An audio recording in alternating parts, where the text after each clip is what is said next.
একজন বেদুইন সেই যখন এই আয়াতে কারিমা শুনেছে, ওয়ালাউ আন্নাহুম ইয যালামু আনফুসাহুম জাউকা ফাস্তাগফিরুল্লাহ ওয়াস্তাগফার লাহুমুর রাসূল লাওয়াজাদুল্লাহা তাওয়াবার রহিমা। এই আয়াতে কারিমা যখন একজন বেদুইনের কানে গেল, সে মনে মনে ভাবছে, ওহে রব্বুল আলামিন, আমি তো গুনাহগার, আমি তো সিয়াখার, আমি তো বদকার, আমি যদি একটু আমার নবীর কদমে যাই, আল্লাহ পাক আমাকে মাফ করে দিবেন। সুবহানাল্লাহ। অন্তরের মধ্যে আশা নিয়ে, অন্তরের মধ্যে আকাঙ্ক্ষা নিয়ে আমার নবীর দরবারের দিকে রওনা হলেন। যেতে যেতে যখন তিনি মদিনায় পৌঁছালেন, দেখতে পাচ্ছেন আমার নবী হায়াতে জিন্দেগি থেকে পর্দা করে ফেলেছেন। সুবহানাল্লাহ। ওই বেদুইন আমার নবীকে না পেয়ে ভারাক্রান্ত হৃদয় নিয়ে কান্না করে করে আল্লাহ পাককে বলছেন, ওহে রব্বুল আলামিন, তোমার এই কালামে মজিদের মধ্যে আমি পেয়েছি, যদি তোমার মাহবুব নবীর কদমে আসি আমার গুনাহ মাফ হয়ে যাবে।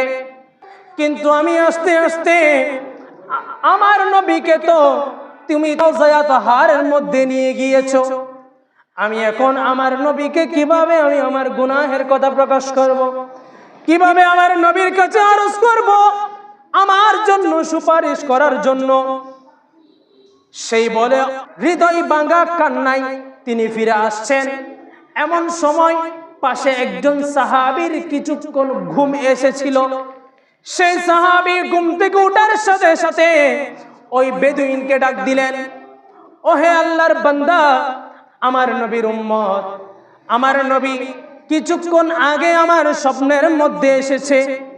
আমার নবী স্বপ্নে এসে আমাকে বলছে, ওহে আমার সাহাবী, আমার এই উম্মত আমার কাছে এসেছে।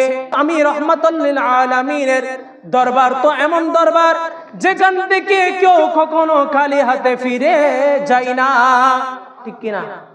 আমার নবীর দরবার থেকে কেউ কখনো খালি হাতে ফিরে। আলা হযরত খুব সুন্দর করে বলছেন, বাহ ক্যা জুদো করম হ্যায় সাহেবত হা তেরা, नहीं सुनता ही नहीं मांगने वाला तेरा। এই নবীর দরবার তো এমন দরবার যেখান থেকে কেউ কখনো খালি হাতে ফিরে যায় না। আমার নবী আমাকে বলেছেন, ওহে আমার সাহাবী, আমার ওই বেদুইন উম্মতকে জানিয়ে দাও, সে যে আশা নিয়ে আমি নবীর কাছে এসেছে, আমি তার জন্য আল্লাহ পাক রব্বুল আলামিনের কাছে ফরিয়াদ করেছি, আমার আল্লাহ ওই উম্মতকে মাফ করে দিয়েছেন। এই সংবাদ তুমি আমার উম্মতকে জানিয়ে দাও। এটা শোনার সাথে সাথে আমার ঘুম ভেঙে গেল। আমার নবী তোমার জন্য দোয়া করেছেন, আল্লাহ পাকও তোমাকে মাফ করে দিয়েছেন। জোরে বলুন সুবহানাল্লাহ।